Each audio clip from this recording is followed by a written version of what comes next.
아멘. 네, 은혜로운 찬양 감사드립니다. 여러분, 요즘 여러분의 마음을 사로잡는 세상에 던져주는 이야기는 무엇이 있습니까? 주식이 좀 올랐나? 집값은 좀 올랐나? 우리 자녀 손주 좋은 대학, 좋은 직장 가야 사람 구실할 텐데 구독과 좋아요는 좀 늘었나? 여러분, 우리 모두는 이야기 속에 둘러싸여 있습니다. 이야기의 영향을 받고 그 이야기가 나를 형성하며 또 다른 이야기를 만들어갑니다.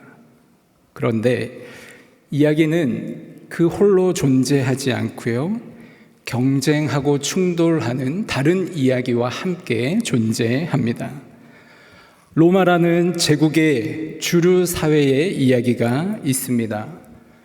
우리가 잘 알다시피 로마 사회는 명예가 중요했습니다. 힘과 권력, 성공이 중요한 가치이자 미덕이 되고, 그것을 유지하기 위한 질서와 가치 체계, 욕망의 체계가 형성되었습니다.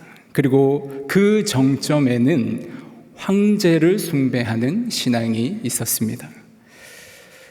힘있고 화려한 제국의 주류 사회의 이야기가 있었다면, 제국 안에서 소수민족으로 그리고 주변인으로 살아가는 디아스포라 그리스도인들의 이야기가 있습니다. 이들의 이야기는 강함이 아니라 약함이, 힘과 권력이 아니라 겸손과 사랑이 중요한 가치였습니다. 성공이 아니라 오히려 섬기는 것이 높아지는 그런 가치의 체계였습니다. 그리고 그 정점에는 하나님을 향한 신앙이 있었습니다. 여러분, 제국의 이야기와 하나님의 이야기, 두 이야기가 충돌할 때 어떤 일이 일어납니까? 어떤 이들은 제국의 이야기에 그저 무비판적으로 순응하고 타협하며 살아가는 이들이 있고, 또 다른 이들은 저항하기도 합니다. 이 과정에 그리스도인들이 받는 시험이 있습니다. 야고보 사도는 당시 그리스도인들이 이 시험을 좀 이겨내고 온전하고 성숙한 그리스도인들이 되기를 간절히 소망했습니다. 우리 야고보서 1장 12절 13절 말씀 함께 읽겠습니다. 시험을 참는 자는 복이 있나니 이는 시련을 견디어낸 자가 주께서 자기를 사랑하는 자들에게 약속하신 생명의 면류관을 얻을 것이기 때문이라. 사람이 시험을 받을 때에 내가 하나님께 시험을 받는다 하지 말지니 하나님은 악에게 시험을 받지도 아니하시고 친히 아무도 시험하지 아니하시느니라. 아멘. 성경에는 우리말로 시험이라는 한 단어로 표현했지만, 여러분, 성경에서 시험이라는 말은요, 한 세 가지 정도의 의미로 생각해 볼 수 있습니다. 첫째는 트라이얼, 시련입니다. 시련. 그야말로 환난과 곤고, 어려운 일들 만나서 힘겨워하는 것이죠. 둘째는 테스트입니다. 시험이죠. 하나님께서 그 사람의 마음을 테스트해 보는 것이죠. 예를 들면 창세기에서 하나님께서 아브라함에게 아들 이삭을 바치라고 합니다. 아브라함의 믿음을 시험해 보는 것이죠. 또한 성경 전체가 시험으로 점철된 성경이 있죠. 구약 성경에 뭐예요? 욥이 과연 하나님을 진실로 경외하는지 하나님 시험하셨습니다. 세 번째는요, 템테이션, 유혹입니다. 복음서에서 예수님께서 당하신 시험이 이에 해당합니다. 40일 동안 금식하셔서 줄이시고 계신데 예수님에게 사탄이 무엇이라고 유혹하죠? 돌을 떡덩이가 되게 하라, 유혹하는 것이죠. 여러분, 시련과 시험과 유혹, 이 중에서 시련은 그래도 좀 괜찮습니다. 여러분, 내가 힘들고 어렵고 고난당하고 시련당하면요, 누굴 찾습니까? 그래도 하나님 찾지 않습니까? 믿음 있는 사람들은. 새벽기도 안 나오던 사람도 새벽기도 나와서 기도하잖아요. 그런 의미에서 시련은요, 그나마 좀 안전해요. 뭐가 위험합니까? 유혹이 위험합니다. 유혹은 우리를 미혹하여서 우리 영혼을 잃어버리게 만든다는 점에서 우리가 경계해야 하는 것이죠. 오늘 본문 13절 말씀 다시 한번 읽어볼까요? 사람이 시험을 받을 때 내가 하나님께 시험을 받는다 하지 말지니 하나님은 악에게 시험을 받지도 아니하시고 친히 아무도 시험하지 아니하시느니라. 아멘. 이때의 시험은 유혹으로 볼 수 있습니다. 말씀에 보니까 하나님은 악에게 시험받지 않는다라고 했는데, 여러분 좀 전에도 살펴봤지만 예수님 성령에 이끌려서 사탄에게 시험 받으셨습니다. 예수님 시험 받으셨습니다. 또 하나님 아무도 시험하지 않는다고 하는데 생각해 보세요. 하나님 시험하셨잖아요. 아브라함 시험하시고 욥도 시험하시고 나도 시험하시고, 그렇죠? 그래서 금방 읽은 13절 말씀에서 시험은 사실상 유혹으로 읽어야 합니다. 그렇습니다. 여러분, 우리는 약하기 때문에 유혹을 받지만 하나님은 아무에게도 유혹받지 않으십니다. 사탄은 우리를 유혹하지만 그러나 하나님은 우리를 유혹하지 않으십니다. 사람이 시험, 즉 유혹을 받는 것은요, 하나님이 하시는 일이 아니라 각 사람이 그 욕심에 이끌려서 미혹되기 때문입니다. 본문 14절 말씀 우리 함께 읽겠습니다. 오직 각 사람이 시험 유혹받는 것은 자기 욕심에 끌려 미혹됨이니. 예, 누구 욕심 때문입니까? 남편 욕심? 우리 아내 욕심이요? 아닙니다. 내 욕심 때문에, 자기 욕심 때문이에요. 여러분, 오늘날 하나님의 이야기와 충돌하는 이 세상의 이야기, 우리에게 어떤 유혹을 던져주고 있을까요? 여러분, 이런 문구 많이 보셨죠? 나는 생각한다, 고로 나는 존재한다. 데카르트가 한 말입니다. 나는 쇼핑한다, 고로 나는 존재한다. 여러분, 근대 세계의 나는 합리적 이성으로 생각하면서 이 세상을 파악하는 이성적인 존재였습니다. 우리가 자본주의 시대로 넘어오면서 내가요, 소비하는 나, 이게 나의 정체성이 되었습니다. 즉, 내가 무엇을 소비하는가가 나는 누구인가를 말해주는 것이죠. 여러분, 이런 사회를 소비주의 사회라고 합니다. 누구나 알아주는 유명한 브랜드의 옷을 입고 멋진 차를 타고 다니면 내가 마치 그런 훌륭한 사람이 된 것 같은 것이죠. 여러분, 요즘 차나 커피 마실 때 뭘 많이 들고 다니죠? 텀블러 많이 들고 다니죠. 여러분, 그 텀블러 하나에도 유명 브랜드가 새겨진 텀블러를 이렇게 들고 다니잖아요. 우리가 다 의식하지는 않지만 우리 안에 나는 이 정도 문화의 혜택을 누릴 수 있는 세련된 사람이야 라는 게 좀 들어있지 않을까요? 여러분, 여행도요, 여행 예전에는 여행 뭐하러 가셨어요? 좀 쉬러 가시지 않았습니까? 근데 요즘에는 여행의 목적이 누군가에게 보여주는 것이 되었습니다. 멋진 풍경에서 사진도 찍고 맛있는 음식도 찍어서요, 어디에 올립니까? 예, SNS에 올리죠. 여러분, 제가 이것 자체가 나쁘다고 말하는 거 아닙니다. 인간은 기본적으로 욕망 없이 살 수 없어요. 우리는 소비해야 합니다. 소비 잘해야 되죠. 문제는 이 소비주의 사회가 우리의 욕망을 끊임없이 자극한다는 데 있습니다. 우리의 욕망의 체계를 다 어그러뜨려서 잘못된 방향으로 내 욕망을 향하게 한다는 것이죠. 소비주의 사회는 우리에게 비슷한 목소리를 던집니다. 그것은 바로 some more, 조금 더, 뭔가 조금 더 가지면 행복해질 것 같은데, 내가 조금 더 높아지면 뭔가 행복해질 것 같은데, some more. 저 사람처럼 저렇게 멋지게 누리면서 살아야 행복한 인생인데 나는 그렇지 못하구나 하는 상대적인 박탈감을 계속 느껴요. 끝없는 결핍과 비교의식 갖게 됩니다. 실제로 조금 더 가져도요, 행복할 줄 몰라요. 만족할 줄을 모릅니다.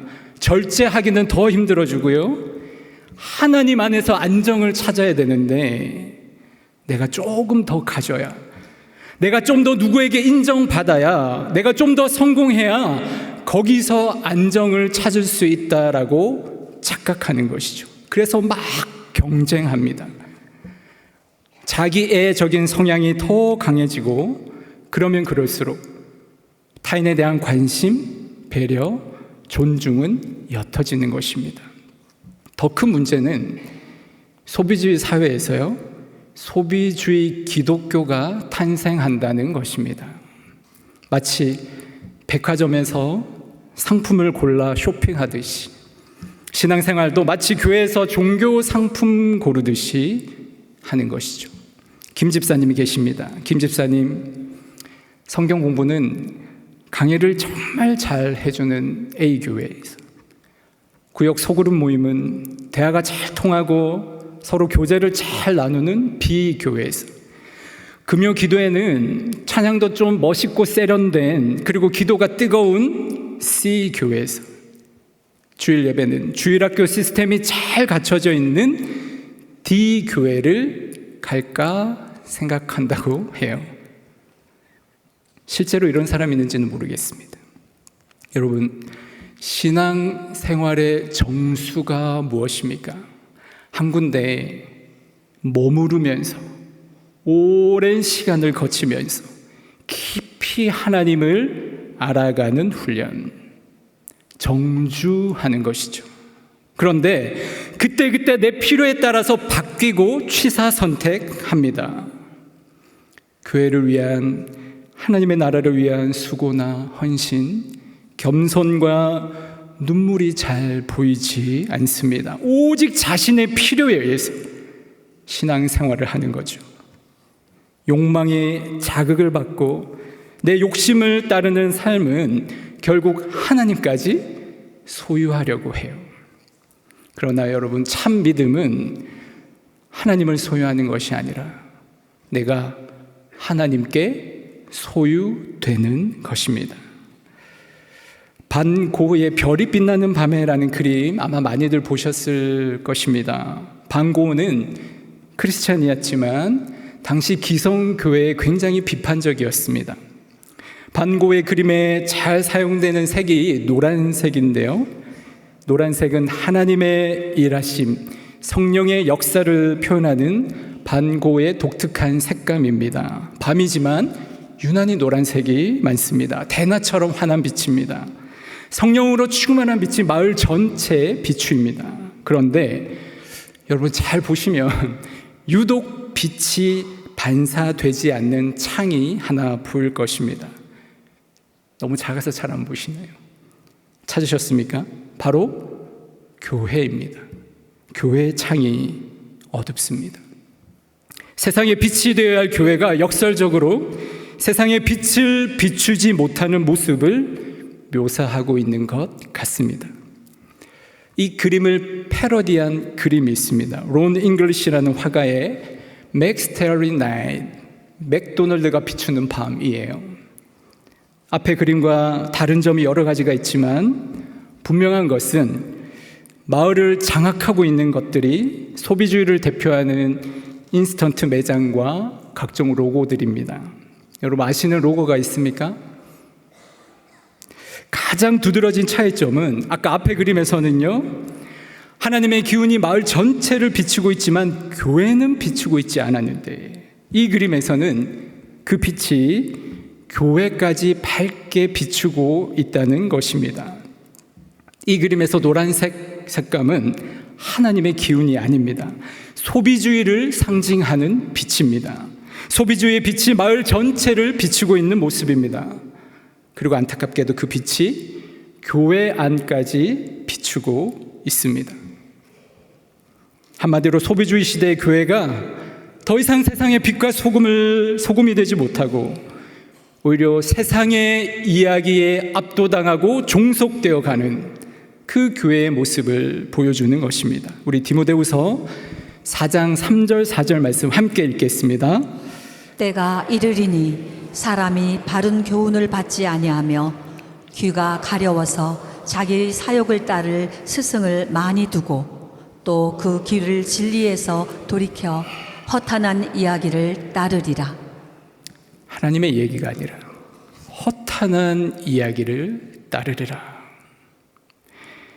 우리의 욕망을 자극하는 거대하고 화려해 보이는 이 세상의 이야기 한가운데서도 적어도 교회는 비록 작고 약해도 세상을 회복시키시는 하나님의 이야기들을 새롭게 계속 만들어가야 하는데, 오늘날 교회가 오히려 세상 주류 사회 이야기에 저항하지 못하고 변혁적인 모습으로 세상에 영향을 끼치지 못하고 오히려 너무나 쉽고 무비판적으로 순응해 가고 있는 모습은 없는지 돌아봅니다. 성도 여러분, 무엇이 우리를 이 욕망으로부터 참된 경건으로 이끌어 줄 수 있을까요? 야고보가 말합니다. 우리 본문 16절 17절 말씀 함께 읽겠습니다. 내 사랑하는 형제들아, 속지 말라. 온갖 좋은 은사와 온전한 선물이 다 위로부터 빛들의 아버지께로부터 내려오나니 그는 변함도 없으시고 회전하는 그림자도 없으시니라. 아멘. 여러분, 하나님에 대한 바른 인식이 우리를 욕망으로부터 돌이키게 합니다. 하나님 어떤 분이신가? 여러분, 우리는 나에게 진짜 필요한 게 무엇인지, 나에게 진짜 좋은 게 무엇인지 잘 안다고 생각해요. 그래서 당장 나에게 그게 나한테 필요하지, 당장 내 눈앞에 있는 저거 좋아, 저거 내가 가져야 돼, 그렇게 하나님 앞에 구하고 기도하잖아요. 근데 여러분, 정말 놀라운 사실은 나는 나를 잘 모른다는 것입니다. 안다고 착각할 뿐, 그리고 내 욕망에 속고 있을 때가 많고 진짜 나에게 필요하고 좋은 게 무엇인지 잘 모를 때가 많아요. 그러나 누가 아십니까? 하나님은 아십니다. 하나님 가장 높은 곳에서 가장 멀리까지 내다보시는 분이시죠. 하나님 우리 머리털까지 세시는 세심한 분이십니다. 그 하나님이 무엇이 나를 더 가치 있고 빛나게 하는지, 무엇이 나를 더 의미 있고 아름다운 삶을 살게 하는지 하나님이 다 아시는 거예요. 하나님 아실 뿐만 아니라 그걸 우리에게 주실 능력의 하나님이십니다. 하나님 그걸 주고 싶어 하세요. 여러분, 뭔가 열심히 기도하는데 응답받지 못하고 계신 분들이 있습니까? 나는 정말 그게 필요한 것 같고 내 눈에 보기엔 그게 정말 나한테 유익하고 좋은 것 같아서 구하는데 하나님이 보시기에 그게 결국은 나에게 유익하지 않은 거예요. 지금 쟤한테 저걸 주면 제가 더 잘못될 것 같아. 여러분, 그게 어쩌면 나를 더 위험에 빠뜨리게 하는 것일 수 있어요. 그래서 하나님은 기다리십니다. 더 좋은 것 무엇인지 우리가 깨닫고 그것을 구하기를 기다리시죠. 그래서 좋은 것 주시면서 우리에게 참된 만족함이 무엇인지를 가르치는 것입니다. 여러분, 당장 응답이 없다고요? 너무 낙심하지 마십시오. 하나님이 응답해 주시지 않는 게 아니라 응답하지 않는 게 응답일 수 있습니다. 응답하지 않고 기다리는 게 더 은혜일 수 있습니다. 하나님은요, 마침내 좋은 것으로 우리를 만족해 하시는 줄 믿습니다. 또한 우리에 대한 바른 인식이 필요합니다. 본문 18절 말씀 함께 읽겠습니다. 그가 그 피조물 중에 우리로 한 첫 열매가 되게 하시려고 자기의 뜻을 따라 진리의 말씀으로 우리를 낳으셨느니라. 아멘. 여러분, 소비가 나의 정체성과 존재를 규정하는 것이 아닙니다. 그리고 그렇게 되도록 내버려 둬서도 안 됩니다. 여러분, 우리가 어떠한 존재입니까? 진리의 말씀으로 하나님이 친히 낳은 새 창조의 열매. 하나님이 그분의 뜻을 따라 진리의 말씀으로 우리를 낳으셨다고 선포합니다. 여러분, 우리는 하나님의 자녀고, 저와 여러분의 변함없는 DNA, 우리 존재의 정체성의 근원이 하나님의 말씀인 것입니다. 그래서 우리는 욕심에 따라 사는 게 아니라 무엇을 따라 살아갑니까? 말씀을 따라 살아가야 행복한 존재입니다. 그래서 이렇게 권면하고 있죠. 우리 19절 말씀 함께 읽겠습니다. 내 사랑하는 형제들아, 너희가 알지니 사람마다 듣기는 속히 하고 말하기는 더디하며 성내기도 더디하라. 듣기는 속히 하고 말하기와 성내기는 더디하라고 합니다. 여러분, 야고보서의 독자인 디아스포라 그리스도인들 안에 이 말씀을 보니까 어떤 현상이 벌어지고 있음을 유추해 볼 수 있을까요? 시험과 온갖 유혹에 자신을 그저 내어준 사람들이 그들 가운데는 있는 거예요. 제국의 거대함과 화려함에 속아서 내 욕망에 따라 춤추는 대로 살다가 영혼을 잃어버리고 무감각해져 버린 사람들이 있는 겁니다. 그들에게 어떤 모습이 드러납니까? 말하기는 속히 하는데 듣기는 더디하는 것입니다. 참지 못하고 성내기는 속히 하는데 오래 참고 머물고 기다리는 것은 못 견뎌 하는 것입니다. 오늘 현대인들의 삶이 그런 것 같지 않습니까? 여러분, 우리는 먼저 들어야 합니다. 속히 들어야 합니다. 무엇을 들어야 합니까? 하나님의 말씀입니다. 우리 21절 말씀 함께 읽겠습니다. 그러므로 모든 더러운 것과 넘치는 악을 내버리고 너희 영혼을 능히 구원할 바 마음에 심어진 말씀을 온유함으로 받으라. 아멘. 여러분, 말씀을 듣는다는 것은요, 단지 귀로만 듣는 것은 아닙니다. 내 마음을 좀 비우고 말씀을 마음에 심고 또 뿌리 내리는 이 모든 과정이 듣는 것입니다. 듣기 위해서 선행되어야 할 것이 있습니다. 그것은 바로 비움입니다. 비우는 것. 마음에 더러운 것과 넘치는 악을 비워내는 것입니다. 내 마음에 가득 차 있는 욕망, 탐심, 분노를 내버리는 것입니다. 마음에 이러한 것들이 가득 차 있으면 말씀을 귀로만 들을 뿐 내 마음에 심겨지지는 않습니다. 여러분, 이 비움이 언제 가능할까요? 내 얼굴에 뭐가 묻었는지, 내 머리가 헝클어지진 않았는지, 옷 매무새는 바로 되어 있는지 여러분, 언제 알 수 있습니까? 나는 내 모습을 보지 못하죠? 내 진짜 모습 몰라요. 언제 알 수 있습니까? 거울에 비친 내 모습을 볼 때 알 수 있습니다. 그렇죠? 우리가 하나님 말씀의 거울 앞에 머무르면서 말씀의 거울 앞에 비친 내 마음의 진실을 보게 되었을 때 내가 얼마나 추하고 음란하고 거짓되고 위선적인 사람이었는지, 내 안에 얼마나 욕망이 꿈틀거리고 자기 중심적인 생각이 가득한지, 그 마음의 어두움을 보면서 자기 절망을 해본 사람, 주님 은혜 없이 나는 너무 비참한 존재이구나, 하나님 앞에 너무 부끄럽고 죄송스러워서 그 마음을 하나님께 고백하지 않고는 견딜 수 없는 그런 고백, 비움입니다. 여러분, 비움 뒤에 무엇이 필요합니까? 이제 채워야죠. 채움이 필요합니다. 말씀으로 채우는 것이죠. 귀에 뿌려진 말씀 아니고 마음에 심어진 말씀, 그것이 우리를 욕망의 소용돌이로부터 구원합니다. 처음에는 말씀을 귀로 듣습니다. 그러나 중요한 것은요, 그 말씀을 마음으로 받아들여서 내 마음에 새기는 것입니다. 그렇게 되기 위해서는요, 머무름이 필요합니다. 말씀이 나에게 찾아와서 마음에 심겨지고 뿌리 내릴 때까지 잠잠히 머무르면서 기다리는 시간이 필요합니다. 오늘날 마치 편의점에서 음식 먹는 것처럼 즉석 은혜를 원하지요.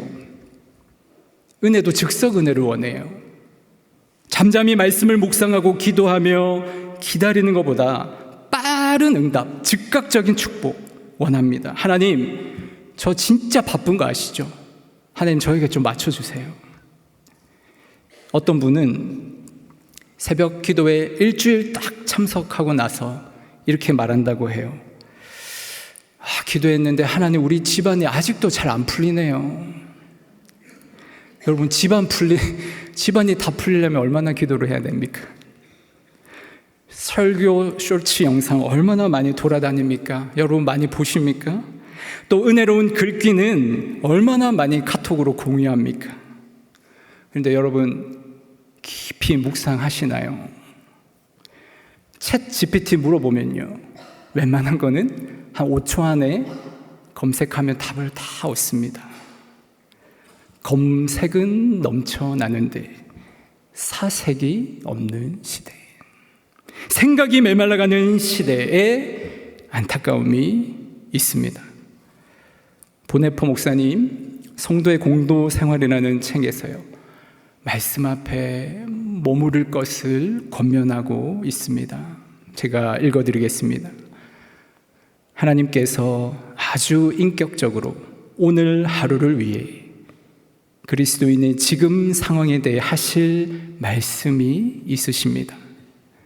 우리는 각 문장, 각 단어가 인격적으로 우리 마음에 부딪혀 올 때까지 그 말씀 안에 오래오래 머물러 있어야 합니다. 우리는 그 말씀이 우리 자신에게 개인적으로 무엇을 말하고 있는지를 물어야 합니다. 우리에게 찾아오시는 하나님의 말씀을 기다리는 자세로 배우는 것입니다. 이것은 결코 헛된 기다림이 아니며 확실한 약속에 근거하고 있는 기다림입니다. 우리는 자주 다른 생각이나 환상, 마음에 가득한 근심, 걱정으로 지나치게 짓눌려 있어서 하나님의 말씀이 그 모든 것을 몰아내고 우리에게 다가오시기까지 상당한 시간이 걸리기도 합니다. 그러나 하나님께서 몸소 인간을 찾아오셨고 또 다시 오시리라는 사실이 확실한 것처럼 하나님의 말씀은 반드시 우리를 찾아옵니다. 여러분, 제가 매일이라고는 말씀 못 드리고요, 한 주에 한 번, 두 번 시간을 내셔서 하나님 말씀 앞에 오래 머물러 있어 보십시오. 주님이 우리 마음에 비추실 때까지, 주님 말씀 내 마음에 심고 뿌리 좀 내릴 때까지 머물러 보십시오. 주님이 우리 마음에 찾아오십니다. 그때 문득 무엇인가가 깨달아지고 지혜가 열리고 내 인생에 답이 없다, 길이 없다 생각했는데 다른 길이 보이는 것입니다. 여러분, 마음이 변해야 행동이 변하는 걸까요? 행동이 변해야 마음이 변하는 걸까요? 되게 쉬운 것 같으면서도 어려운데요, 고민이 됐던 적이 있습니다. 여러분 어떻게 생각하십니까? 마음이 변해야 행동이 변할 것 같다, 행동이 변해야 마음이 변한다. 뭐가 맞습니까? 결론을 미리 말씀드리면 둘 다 맞습니다. 여러분, 보통은 마음에 감동이 있어야 행동한다고 생각하잖아요. 그렇죠? 그래서 다이어트도 뭔가 자극이 되고 뭔가 결심해야 며칠 야식이라도 끊고 채소도 먹고, 그렇죠? 내적 동기가 있어야 행동하는 거 맞습니다. 지금까지 제가 그 얘기 했잖아요. 하나님 말씀에 울림을 받고 있어야 결심하고 행동하게 된다. 그런데 야고보서는 또 한 가지 이야기해요. 행동하는 이 실천이 마음에 영향을 미치기도 한다. 우리 본문 22절 말씀 함께 읽겠습니다. 너희는 말씀을 행하는 자가 되고 듣기만 하여 자신을 속이는 자가 되지 말라. 여러분, 뭐를 먼저 말씀하고 있습니까? 행하는 자가 되라. 듣기만 하지 말고 먼저 실천해 보라는 거예요. 여러분, 감사일기 쓰면 이 감사일기 쓰는 훈련을 꾸준히 매일매일 하면요, 작은 일에도 감사하는 마음이 막 이렇게 올라온다고 합니다. 이 감사일기를 쓰는 게 과학적으로 증명되었는데, 감사일기를 꾸준히 쓰는 사람의 뇌는 이 뇌의 긍정성이 굉장히 강화되어서 우리의 회복 탄력성을 높여주고요, 우울한 마음을 치료하는 능력이 된다고 해요. 여러분, 마음에 기도해야지 하는 은혜와 감동이 때로는 없어도, 좀 메말라 있어도 기도의 자리를 꾸준히 지키는 사람, 하나님 어느 때 강하게 찾아오셔서 은혜를 경험하고요, 기도의 감격이 무엇인지를 알아가는 것입니다. 오늘 심리학자가 말했습니다. 웃고 싶을 때만 웃지 말고 웃고 싶지 않아도 웃어보라. 웃음이 당신의 마음을 바꿀 것이다. 여러분, 요즘 웃을 일 없습니까? 그래도 웃으셔야 됩니다. 특히 교회 올 때는요, 좀 웃으세요.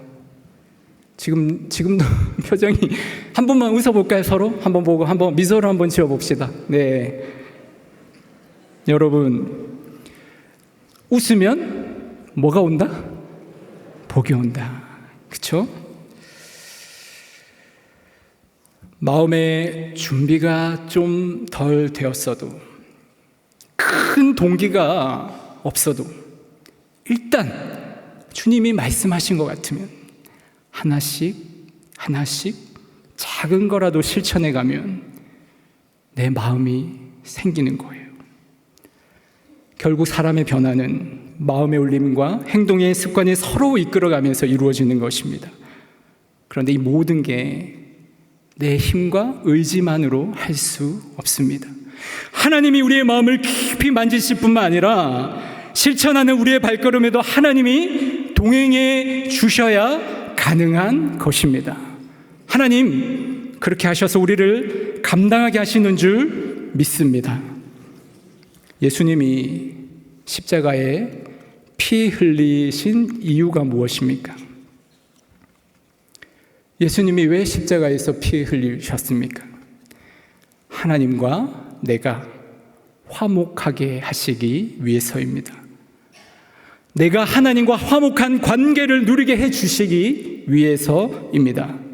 그래서 하나님과 교제를 누림으로 그 안에서 참된 기쁨이 무엇인지를 맛보게 하시고, 그 힘으로 하나님의 나라의 삶을 살게 하기 위해서 예수님이 십자가에 피 흘리셨습니다.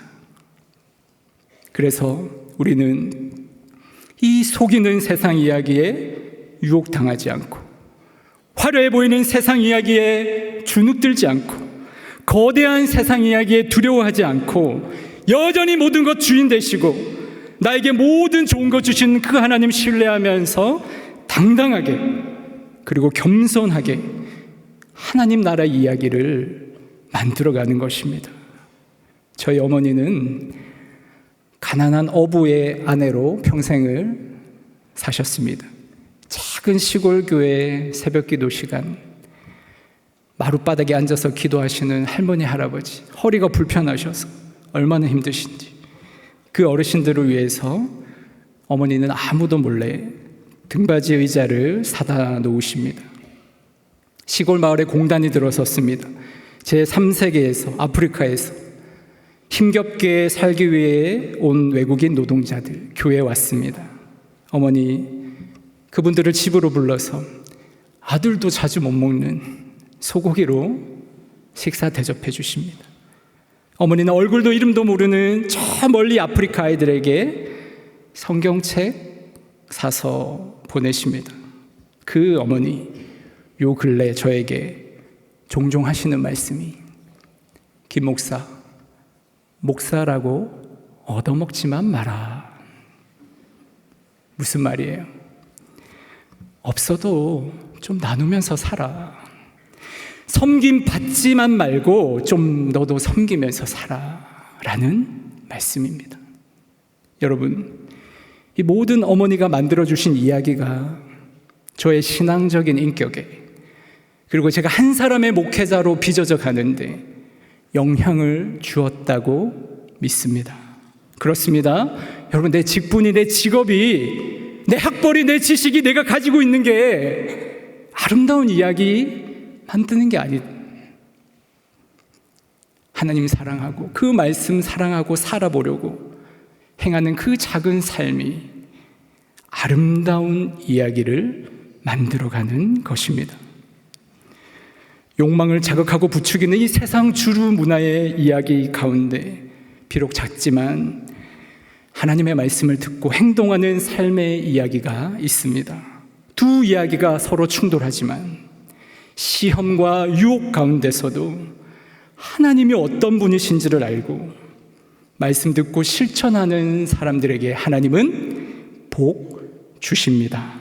사랑하는 성도 여러분, 말씀의 거울 앞에 나를 좀 세우고 잠잠히 머무르면서 주님의 음성을 들어보시기 바랍니다. 말씀의 거울 앞에 내 마음 사로잡는 어둠을 내어버리고 하나님 말씀 앞에 머물러서 말씀을 마음에 심으세요. 듣고 마음에 새긴 것 작은 것이라도 삶으로 살아내 보시기 바랍니다. 그럴 때 우리는 우리 영혼을 삼키는 이 욕망의 언덕을 넘어서서 하나님의 성품을 닮아가는 사람으로 온전해져 갈 것입니다.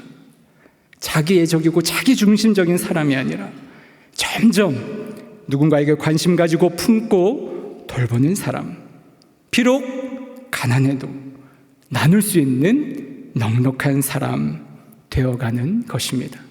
그런 은혜가 우리 모두에게 있기를 주님의 이름으로 축복합니다.